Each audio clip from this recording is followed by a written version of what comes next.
Assalamualaikum warahmatullahi wabarakatuh. Salam Indonesia. Tidak terasa kita sudah berada di awal tahun 2021. Kita sudah masuk ke tahun 2021. Bagaimana kabar Anda? Mudah-mudahan sehat semuanya ya. Itu yang ingin saya dengar. Saya Vira Maya kembali lagi bersama Anda kali ini dalam program Jogja Now. Ketika negara dan masyarakat ini sedang fokus menekan laju pandemi virus corona yang terhitung ini sudah meluas di seluruh Indonesia. Ternyata di antara keduanya, antara manusia dan virus, mereka punya kesamaan. Sama-sama sedang survival nih sekarang. Kalau manusia mencari obatnya apa, kemudian vaksinnya apa, sementara kalau virus itu sendiri lebih pada bagaimana dia survive untuk bisa bertahan di tubuh manusia. Nah, ini dia. Kita akan bahas lebih banyak mengenai apa sih itu vaksin, kemudian gimana sih cara kerjanya, dan kemudian juga kira-kira kenapa kita butuh vaksin ini. Selengkapnya akan kita bahas lebih banyak lagi, tetapi pastikan Anda tetap bersama kami dalam Jogja Now. Tema kita hari ini adalah vaksin telah tiba. Akhirnya serangan balik untuk corona. Benarkah itu? Kita akan bahas lebih banyak lagi. Ada dua narasumber yang siap nanti bergabung dengan kami lewat sambungan Zoom. Tapi tentunya setelah satu video berikut ini.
Ya, baik. Sedikit tentang apa yang akan kita bahas hari ini. Kita akan ngomongin soal vaksin, karena tidak banyak orang yang tahu persis sebenarnya vaksin itu gunanya untuk apa, kenapa kita perlu gitu ya, dan bagaimana cara kerjanya. Itu akan kita bahas banyak di sini. Untuk itu, di sambungan Zoom sudah ada dua dokter yang luar biasa untuk saya, karena saya begitu sudah tahu saya mau ngobrol dengan beliau. Ini banyak pertanyaan di saya yang ingin saya tanyakan ke beliau, terutama tentang vaksin ini ya. Saya akan sapa dulu yang pertama. Beliau adalah Dr. Gunadi, spesialis bedah anak PhD, Ketua Pokja Genetik FK KMK UGM. Apa kabar Dr. Gunadi? Baik, alhamdulillah. Ya, sehat dokter? Iya, sehat. Hari ini tetap ada di ruang kerja nih, kalau saya lihat backgroundnya masih di kantor ini kayaknya ini ya. Iya. Oke, baik. Dokter Gunadi tidak sendirian. Ada satu lagi. Beliau adalah Dr. Desinta Putri Mulia, MSc, spesialis penyakit dalam KAI, Ketua Divisi Alergi Imunologi Departemen Penyakit Dalam FK KMK UGM. Saya sapa Dr. Dea. Apa kabar Dr. Dea? Selamat sore, baik-baik saja. Terima kasih, Mbak. Iya, terima kasih Dr. Dea juga sudah ikut bergabung di sini. Yes, tetap sehat, tetap cantik, tetap bahagia Dr. Dea ya. Amin, amin. Oke, Dr. Dea. Saya pengen nanya nih, ini kan kita mau ngomongin soal vaksin nih ya. Nah, sebelum saya juga pengen nanya nih tentang katanya nih virusnya sudah mulai bermutasi, sudah mulai, banyak orang sudah mulai ketakutan gitu ya. Cuman saya pengen nanya dulu nih mengenai vaksin. Sebenarnya vaksin itu apa sih? Banyak orang sudah tahu sebenarnya. Cuman secara detailnya itu mereka masih belum jelas mungkin ya. Apa sih dokter, mungkin bisa dijelaskan ke pemirsa? Ya, jadi pada dasarnya vaksin itu adalah upaya kita untuk memperkuat imunitas, daya kekebalan tubuh kita terhadap suatu penyakit. Jadi ada dua sebetulnya cara untuk meningkatkan imunitas, yaitu dengan imunisasi atau vaksinasi. Nah, vaksinasi ini adalah upaya imunisasi secara aktif. Maksudnya aktif adalah dengan cara kita merangsang tubuh kita untuk membentuk yang namanya antibodi. Jadi kita merangsang tubuh dengan cara memasukkan bakteri atau kuman atau virus yang sudah dilemahkan, artinya tidak berbahaya bagi tubuh, atau sudah dimatikan, atau partikel-partikelnya yang kemudian kita masukkan ke dalam tubuh dan nanti tubuh akan bereaksi. Nah, dalam reaksinya dia akan membentuk suatu antibodi yang sifatnya spesifik ya, jadi spesifik terhadap kuman penyakit yang dimasukkan tadi. Sehingga nanti harapannya apa? Harapannya jika suatu saat kita terpapar oleh bakteri atau virus yang sama, maka kita sudah memiliki kekebalan tadi, kekebalan spesifik tadi yang akhirnya nanti akan melindungi kita. Jadi pada dasarnya vaksinasi adalah upaya untuk meningkatkan kekebalan dengan merangsang pembentukan antibodi yang sifatnya spesifik, gitu Mbak. Jadi badan dikenalkan dulu nih sama penyakit itu. Nanti kalau sudah ketemu sama penyakit itu, mereka udah ngerekam gitu ya. Ah, penyakit ini gue udah tahu gitu ya. Betul. Jadi kenapa kita butuh vaksin? Itu sebenarnya untuk melawan itu, untuk membuat badan kita ini paham benar penyakit apa yang menyerang badan gitu. Ya, betul. Karena sebetulnya antibodi itu terbentuk pada saat kita sedang mendapatkan infeksi ya. Tapi kan ini ada risiko, artinya kita ada risiko untuk jadi sakit kalau dengan yang alaminya ya, terinfeksi secara alami. Nah, kita berupaya, kita bagaimana caranya kita membentuk antibodi, tapi pasiennya nggak sakit, manusianya nggak sakit. Yaitu dengan memberikan vaksinasi tadi. Jadi memang ini adalah upaya yang aman, karena kita bisa merangsang suatu antibodi terbentuk, tanpa membuat inang atau manusianya menjadi sakit. Demikian. Baik, terima kasih Dokter Dea. Ya, saya mau ke Dokter Gunadi nih saat ini. Kalau berbicara mengenai COVID, kenali musuhmu untuk bisa mengalahkannya, katanya gitu ya. Tapi kalau kita ngomongin COVID nih, Dokter Gunadi, sepertinya sudah banyak yang paham mengenai COVID. Gejalanya apa, itu penyakit apa, karena banyak artikel ya yang sudah bisa mereka baca. Coba saya tertarik beberapa waktu yang lalu, Pokja Genetik FKKMK UGM kan berhasil mengidentifikasi COVID-19 yang bermutasi gitu ya. Nah ini kalau ngomongin bermutasi, apa sih dokter yang bisa dipelajarin dari temuan dokter dan teman-teman ini? Ya, terima kasih Mbak. Jadi sebetulnya mutasi atau perubahan urutan bahasa pada genom virus itu suatu hal yang lumrah. Okay. Jadi kita manusia juga punya genom. Genom kita itu susunan material genetik kita, kode-kode genetik yang pada manusia itu kan kita mempunyai 3 miliar susunan bahasa. Okay. Tapi sebetulnya kalau kita bandingkan apple to apple, virus corona itu hanya 30.000 susunan bahasa. Tapi bisa membuat 3 miliar ini porak-poranda sampai saat ini. Nah, kemudian kembali ke pertanyaan tadi, sebetulnya mutasi pada virus SARS-CoV-2, kita mungkin lebih mengenalkan supaya kita juga sesuai, COVID-19 adalah nama penyakitnya, kemudian virusnya sendiri SARS-CoV-2. Jadi kita harus membedakan hal ini supaya masyarakat juga mendapatkan informasi yang sesuai. Jadi untuk mutasi pada SARS-CoV-2 ini sebetulnya kan dia virus RNA, dan dia merupakan akan mengalami mutasi 1-2 pada setiap bulan. Jadi hal yang lumrah sebetulnya. Menjadi istimewa kalau pada awal September kemarin atau sebelumnya Agustus dilaporkan ada mutasi D614G. Kenapa menjadi istimewa? Karena daya infeksiusnya pada skala lab dikatakan 10 kali. Untungnya, sekali lagi, tidak mempengaruhi keganasan maupun vaksinasi. Itu yang patut kita syukuri. Ya, kemudian mutasi D614G belum selesai, muncul kembali. Sebetulnya di September sudah muncul, akhir September, varian baru, VUI 2020-1201 di Inggris. Atau nama lainnya B117. Atau boleh juga VOC, variant of concern. Kalau VUI tadi varian under investigation. Itu varian 1. Di saat yang hampir bersamaan di Afrika Selatan muncul juga varian baru. Kita namakan 501Y V2 varian 2. Ini juga menjadi istimewa dua-duanya karena dianggap transmisi atau kemampuan menularnya lebih cepat dari yang virus tanpa mutasi ini. Kalau di Inggris dikatakan mencapai 70%. Sedangkan di Afrika Selatan, meskipun belum bicara angka, tetapi dikatakan oleh peneliti di sana, itu mempunyai juga sumber penularan yang jauh lebih tinggi dibandingkan virus tanpa mutasi ini. Itu menjadi concern WHO maupun peneliti di seluruh dunia, seperti itu. Ya, jadi yang tadi disampaikan Dr. Gunadi ini artinya adalah dia tidak mempengaruhi tingkat keparahan, tidak juga mempengaruhi tingkat keganasan, tapi lebih mudah menular. Betul, transmisinya yang berbeda. Oke, baik. Nah, seperti tema kita yaitu vaksin telah tiba, gitu ya. Apakah ini serangan balik untuk corona? Karena kalau berbicara mengenai itu, vaksin sudah datang ke Indonesia. Ada beberapa jenis vaksin yang digunakan. Kalau nggak salah itu yang saya dengar, gitu ya. Perbedaannya apa sih, dokter? Jadi kalau sesuai dengan yang disampaikan oleh Kementerian Kesehatan beberapa waktu yang lalu, minggu lalu ya kalau tidak salah, itu Indonesia akan mendatangkan 5 jenis vaksin COVID-19 ya. Antara lain yang 5 jenis ya. Jadi ada yang sudah datang, yang sudah distribusikan ke seluruh 34 provinsi itu Sinovac. Itu adalah jenis vaksin virus yang dimatikan. Sekali lagi ya, tolong jangan diganti istilahnya. Itu inactivated virus, artinya virusnya sudah dimatikan. Itu perlu disampaikan kepada masyarakat. Ya. Kemudian yang yang sudah firm juga adalah Pfizer. Itu yang produksi dari Amerika Selatan. Maksudnya Amerika Serikat. Kalau tadi dari China.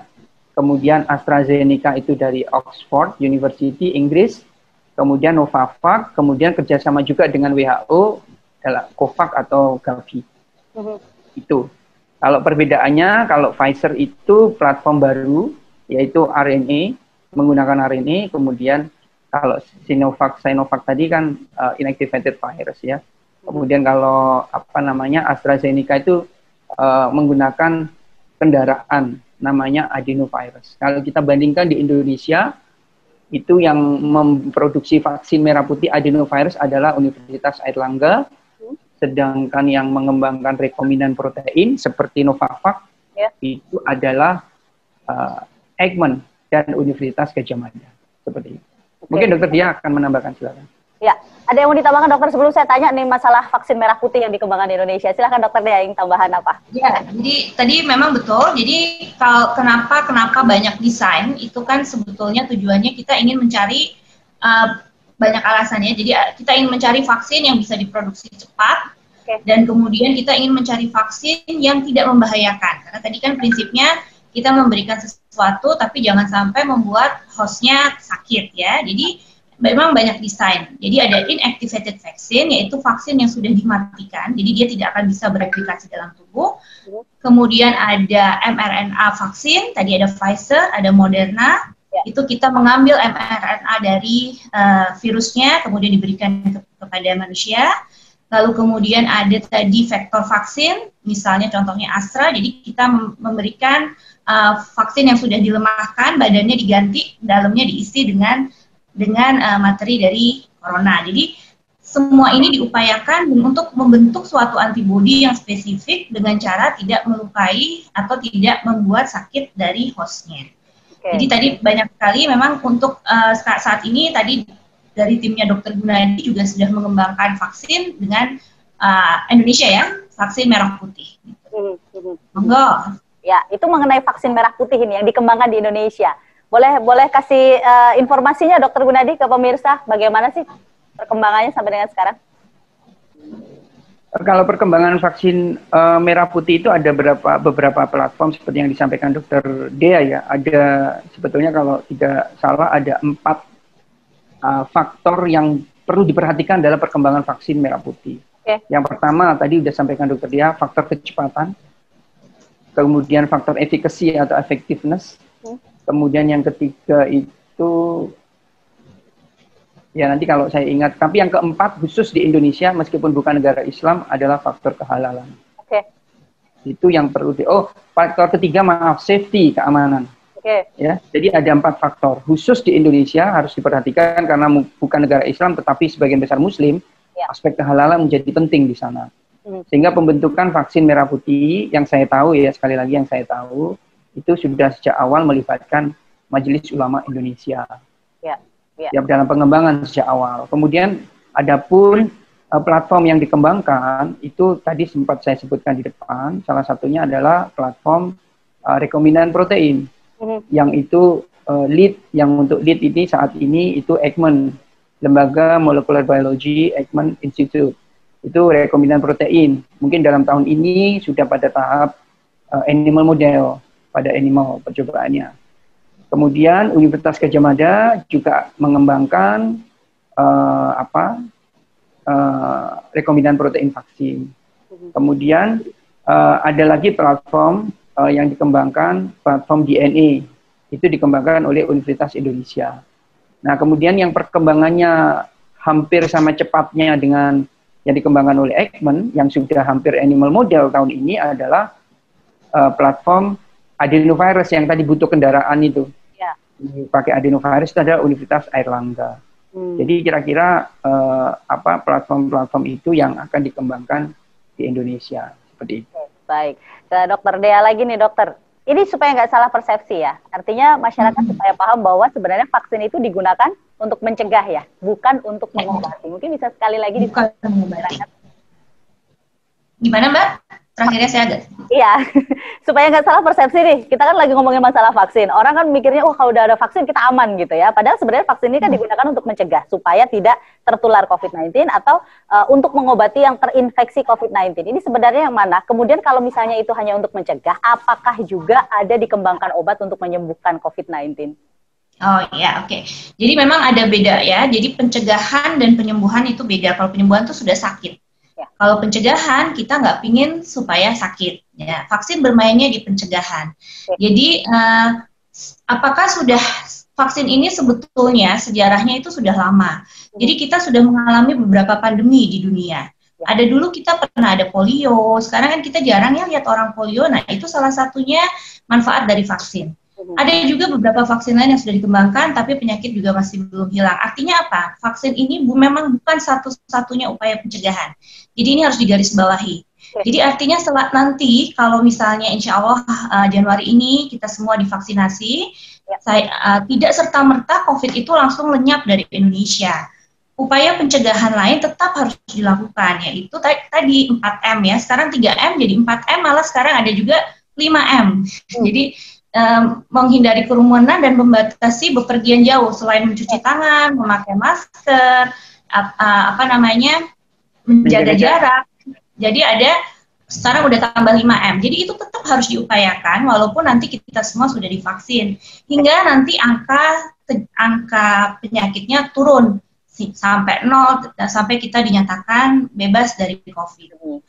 Jadi kalau upaya penyembuhan memang obat untuk COVID, anti COVID sendiri itu sampai saat ini belum ada, tapi dokter sudah punya obat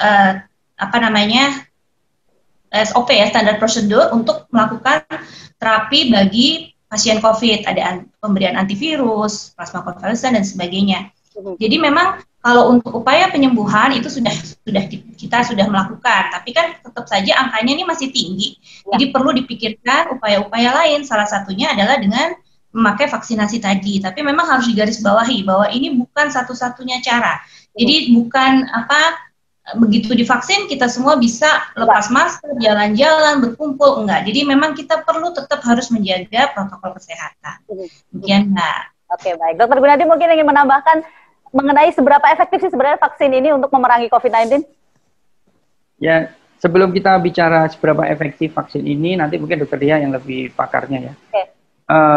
Sebetulnya panduannya kan dari WHO itu lebih dari 50%. Itu saja patokannya yang kita pakai secara internasional. Jadi kalau dia memberikan efikasi perlindungan lebih dari 50%, artinya itu sudah bisa dipakai. Apalagi ini dalam kondisi emergency kan, sehingga ada istilahnya emergency use authorization. Itu kan artinya karena ini kita semua dalam rangka tadi yang disampaikan oleh Dr. Dea bahwa dalam rangka ikhtiar untuk mencegah terinfeksi penyakit COVID-19. Nah, kalau efikasi atau effectiveness yang sudah disampaikan di publikasi kan baru Moderna sama untuk uji klinis fase 3 ya. Sebetulnya kan ada uji vaksin itu nggak tiba-tiba langsung uji klinis dan disuntikkan pada manusia, tapi mereka sudah melalui tahapan pada animal model dulu, hewan coba, sebelumnya bahkan pada sel kultur, kemudian naik lagi pada hewan coba, kemudian hewan cobanya juga naik mungkin ke primata, seperti makaka dan sejenisnya, baru kemudian uji fase klinis 1, 2, dan 3. Kalau uji klinis fase 3, baru setelah itu baik, efikasinya di atas 50% oleh WHO, di-approve, boleh diberikan. Nah, kalau yang sudah ada efikasinya kan lebih dari 90% itu Pfizer sama Moderna. Nah, untuk yang Sinovac, ini kalau tidak salah mungkin pertengahan Januari ini akan diumumkan berapa efikasinya uji klinis fase 3, dan kita harus bersyukur bahwa Indonesia termasuk salah satu clinical trial site, yaitu di Bandung khususnya untuk uji klinis fase 3 Sinovac selain di negara Brasil dan India. Seperti itu. Oke, baik. Nah, ini kalau berbicara mengenai vaksin kembali lagi, saya pengen nanya nih. Ada tadi boleh nambahin soal efektivitas? Boleh ya, monggo. Oke. Ya, jadi mungkin masyarakat juga harus mengetahui bahwa vaksinasi ini bukan upaya pencegahan penyakit untuk individu. Jadi yang perlu digarisbawahi, vaksinasi ini juga adalah upaya pencegahan penyakit secara populasi. Tujuannya adalah untuk apa? Membentuk suatu yang kita sebut sebagai herd immunity. Jadi apa sih yang sebetulnya disebut herd immunity? Jadi herd immunity adalah bila ada sekelompok orang dan kemudian sebagian besar orang itu divaksin atau memiliki kekebalan terhadap penyakit tertentu, maka orang lain yang tidak divaksin akan terlindungi oleh sekelompok orang ini. Nah, berapa sih persentase orang yang harus divaksinasi agar orang-orang yang tidak bisa kita vaksinasi ini terlindungi? Itu kalau pada COVID, itu sekitar 2/3 populasi harus divaksinasi. Jadi kalau kita bilang efektivitas, itu perpaduan dari efikasi. Efikasi tadi sudah disebut Dr. Gunadi, itu adalah angka yang didapat dari suatu penelitian, di mana kita melihat bila vaksin diberikan pada sekelompok orang, terus satu kelompok orang lainnya tidak diberikan vaksin, berapa persen yang akan menjadi COVID, berapa yang akan terlindungi dari COVID. Nah, itu namanya efikasi. Nah, apakah ini akan menjadi efektif bila kita masukkan ke masyarakat umum gitu ya, dipasarkan? Itu tergantung dari seberapa orang cakupan yang divaksin. Ya, jadi populasi yang divaksin itu paling tidak harus 2/3 dari semua. Jadi kalau kita hitung Indonesia 200 juta populasi, berarti sekitar mungkin 170-180 orang harus tervaksin. Dan kita tahu kan kalau di Indonesia itu nggak semua orang bisa divaksin. Ada orang-orang tua, ada orang-orang hamil, ada orang-orang dengan penyakit tertentu yang kita nggak bisa vaksin. Kan mereka ini harus dilindungi. Jadi yang melindungi siapa? Kita, orang sehat yang punya yang layak untuk divaksin, mendapatkan vaksinasi, kita punya antibodi, maka kita akan melindungi mereka ini. Jadi memang ini adalah suatu vaksinasi itu kesadarannya harus kesadaran bersama ya. Jadi nggak bisa egois, saya divaksin, yang lain nggak divaksin, itu nanti efeknya jadi kurang efektif di populasi. Karena kan efektif itu kan kita pinginnya COVID-nya pergi dari dunia gitu kan, kita inginnya itu. Jadi kalau awam kita kan pingin namanya efektif tuh ya nggak ada COVID gitu ya. Ya, kalau kita pengen seperti itu, ya ayo kita bersama-sama harus divaksin. Paling tidak, secara teori, itu 2/3 dari populasi yang ada. Oke, dan itu pun ada syaratnya ya, seperti yang dokter katakan tadi ya, tidak semua bisa divaksin. Tidak semua memang, ada kontraindikasi. Tidak boleh milih ini, harus ini, ternyata ada syaratnya. Wanita hamil nggak boleh, rentan juga tidak boleh, begitu ya. Jadi memang ada syaratnya. Nah, ini saya pengen nanya juga nih dokter, gimana sih gambarannya?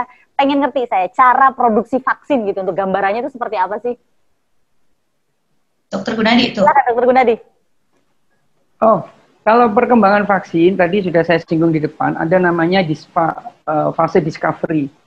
Ada yang tahapan awal. Apa gitu cara memproduksinya gitu? Ya, tergantung dari tipe platformnya tadi. Dari virus yang dimatikan, berarti memang whole virus, tapi dimatikan. Kemudian ada yang pakai kendaraan, adenovirus, tapi material genetik dari COVID-19 dimasukkan ke dalamnya. Kemudian ada yang RNA-nya saja, kemudian ada DNA-nya saja, ada kemudian rekombinan proteinnya. Tapi secara umum tahapannya adalah yang paling sulit umumnya itu adalah discovery. Jadi kita harus tahu dulu discovery. Jadi berapa sih dosis ya? Mungkin gampangnya kita bicara dosis. Dosisnya vaksin yang sesuai itu berapa? Nah, itu kan diuji dulu pada tahapan discovery, belum pada binatang juga, pada misalnya pada sel kultur, kemudian pada dicoba kalau sudah dosisnya sudah hampir ketemu, baru kemudian pada hewan coba. Hewan coba itu juga baru menentukan dosisnya yang nanti kira-kira efektif pada manusia. Nah, setelah itu dilewati, baru uji coba pada hewan coba lagi. Tetapi ini baru aspek safety-nya. Tadi kan menentukan dosisnya dulu. Ini cocoknya berapa nih? Oh, ini kira-kira kalau padanannya dengan manusia dosisnya segini. Oh, ternyata dia oke, efektif, melindungi animal. Kemudian percobaan diganti ke animal model lagi. Tapi prinsipnya sudah beda. Tadi ini tahapan discovery, Kemudian ini pada aspek safety pada binatang. Pada tahap binatang ini kan udah ketemu nih dosisnya. Nah, kemudian pada tahap binatang, maka safety-nya bagaimana? Nanti ada uji safety akut, toxicity akut, toxicity subkronis, toxicity kronis, kira-kira begitulah. Nah, baru kemudian kalau ini oke semua dan juga dosisnya sudah terbukti efektif pada animal, baru menaik uji klinis fase 1 pada manusia, fase 2 juga manusia, populasinya terbatas, fase 3 agak lebih besar populasinya.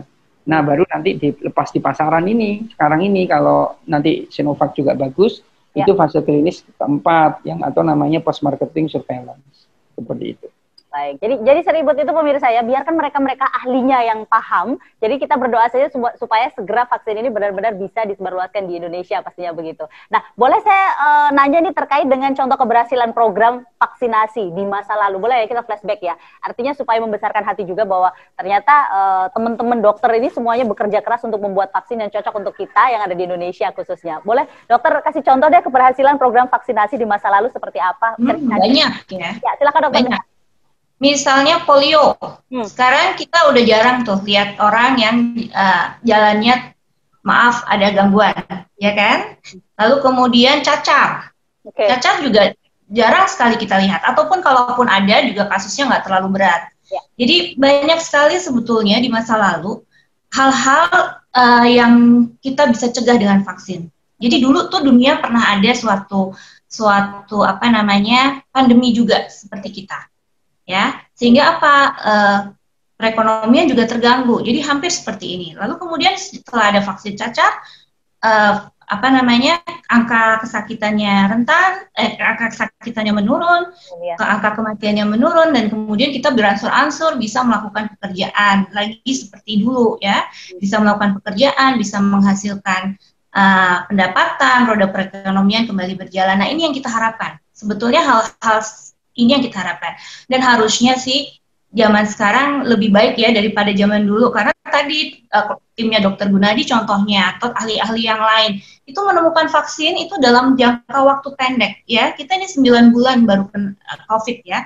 Dan kita sudah bisa menemukan berbagai desain vaksin. Jadi kita harus apresiasi, dan ini juga bukan pekerjaan yang mudah. Tadi Dr. Gunadi juga sudah menerangkan betapa rumitnya. Setiap tahap itu selalu dipikirkan aspek efektivitasnya, keamanannya, kira-kira ini nanti membahayakan atau tidak. Jadi setiap tahap itu selalu dipikirkan hal tersebut. Jadi kalau ada keraguan tentang vaksin harusnya nggak ada, karena kan semuanya sudah dirancang dengan sedemikian baik untuk melindungi yang nanti akan diberikan vaksin.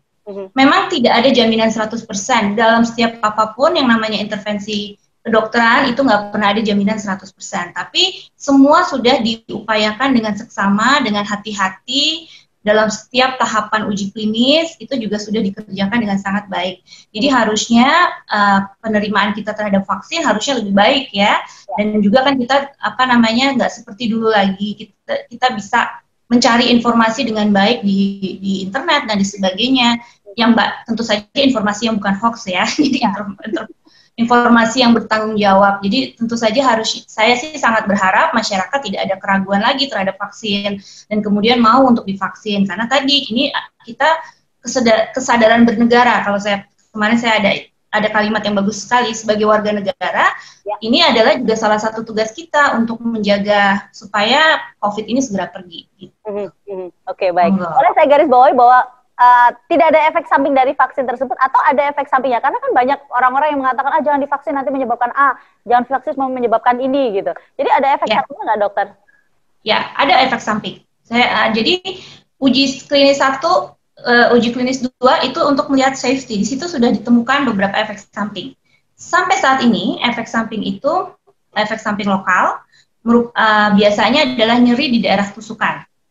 Lalu kemudian ada kemeng sedikit ya, pegel. Efek samping sistemiknya itu bisa demam atau sakit kepala. Sampai saat ini yang tercatat adalah itu. Jadi kalau ada efek samping yang di luaran bilang ini menyebabkan autis apa segala, kita belum ada catatan soal itu. Jadi Jadi efek samping hingga saat ini dari uji-uji klinis yang sudah dikerjakan itu adalah efek samping yang sifatnya lokal dan sistemik. Yaitu yang lokal tadi kemeng, nyeri, merah, pegel di daerah suntikan, kemudian untuk sistemiknya itu demam, kemudian sakit kepala. Tapi ini bisa diatasi. Jadi tidak ada efek samping yang severe, yang parah yang ditemukan pada uji klinis 1 dan 2 yang dikerjakan pada saya baca dari Pfizer dan dari Moderna, dari Sinovac itu saya nggak ketemu tuh severe efek samping, side effect saya nggak ketemu. Jadi saya rasa sih sampai saat ini belum ada efek samping yang berat yang kita perlu khawatirkan. Tapi tetap saja nggak bisa jumawa. Jadi nanti pada saat vaksinasi itu kan ada sistem pelaporan kejadian ikutan pasca imunisasi. Jadi itu tadi ini masuk ke uji klinis fase 4 sebetulnya. Jadi marketing surveillance. Jadi sebegitu kita vaksin populasi masyarakat, kita mencatat apakah ada efek samping yang muncul yang tadinya nggak muncul di fase-fase uji klinis sebelumnya. Jadi jadi tetap kita bertanggung jawab ya, memberikan vaksinasi, bertanggung jawab juga untuk menilai jika ada efek samping. Jadi memang ini kita harus ikutin ya, karena perkembangan vaksin COVID ini cepat ya, sementara vaksin-vaksin lain itu membutuhkan waktu puluhan tahun. Jadi memang kalau saat ini belum ada efek samping severe yang tercatat. Demikian. Baik, Dokter Gunadi, kira-kira berapa lama sih vaksin tersebut melindungi diri dari COVID-19? Artinya apakah perlindungannya berlaku dari waktu ke waktu atau hanya jadi vaksin yang bertahan beberapa bulan gitu, atau akan menjadi seperti campak atau cacar yang tadi sempat kita omongin nih mengenai keberhasilan vaksin masa lalu? Ya, mungkin nanti Dokter Dia yang bisa menambahkan ya. Kalau untuk vaksin COVID-19 ini kan harapannya memang tidak mungkin dong tiap 1 atau 2 bulan terus-terusan harus divaksinasi. Itu kan namanya bukan memberikan perlindungan yang diharapkan kan, kalau harus 1 bulan tiap 2 bulan harus divaksin. Tetapi yang saya ketahui memang minimal itu 2 dosis pemberian dari beberapa vaksin itu, baik Sinovac, Pfizer, Moderna, AstraZeneca dan sebagainya. Artinya itu yang sudah beredar di khususnya yang yang sudah di-approve fase uji klinis 3 kan AstraZeneca, Moderna sama Pfizer. Kalau Sinovac kan masih jalan nih uji klinis fase 3.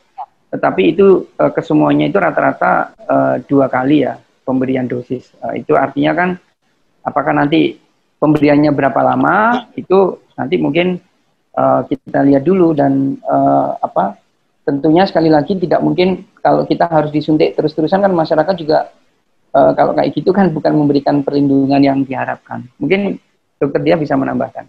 Ya, jadi sebetulnya kan kita ingin melihat umur ya, berarti kita melihat umur antibodi ini akan sampai kapan. Ya. Vaksin-vaksin sebelumnya itu pengembangan membutuhkan berpuluh tahun. Jadi minimal 15 tahun kita melihat, kemudian kita ikuti, jadi kita setelah divaksin diikuti, ini antibodi masih ada nggak di dalam orang-orang yang sudah divaksin. Nah, kalau pada COVID, ini kita baru 9 bulan infeksinya. Jadi waktu untuk melihat itu sebetulnya masih kurang lama. Apakah bisa 1 tahun bertahan antibodi, kita belum tahu, karena infeksinya sendiri belum ada 1 tahun. Ya. Jadi, tapi dari penelitian sebelumnya, hingga 6 bulan pos pemberian vaksinasi, antibodi masih bisa terdeteksi. Artinya antibodinya masih bertahan. At least 6 bulan ke depan, tapi bisa juga lebih lama lagi. Kita kan hanya tinggal butuh waktu untuk mengamati lebih lama lagi. Ya. Jadi intinya kita lihat aja dulu, divaksin, kemudian kita ikuti, karena uji klinis fase 4 post marketing surveillance kan baru akan kita lihat kalau sudah diberikan populasi oleh vaksin itu. Jadi kita ikuti saja. Jadi kalau untuk menjawab, Dok, antibodinya sampai berapa lama? At least 6 bulan masih ada. Apakah bertahan terus selamanya? Ya kita amati lagi. Karena infeksi COVID-nya sendiri kita baru 9 bulan ya, kalau saya nggak salah. Itu kan dari Maret. Jadi memang, kalau untuk umur antibodi, kita tunggu dulu dari uji klinis fase 4-nya. Demikian. Oke, kalau pertanyaan masyarakat, ini yang pertanyaan luas nih.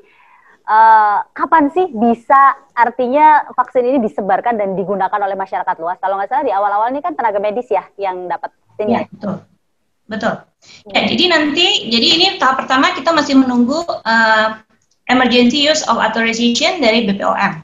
Oke. BPOM masih menunggu dari laporan uji klinis fase 3 yang kita sedang lakukan di Bandung, dan kemudian karena ini yang mau diberikan Sinovac dan beberapa yang dari luar, saya agak lupa, dari Brazil kalau saya nggak salah.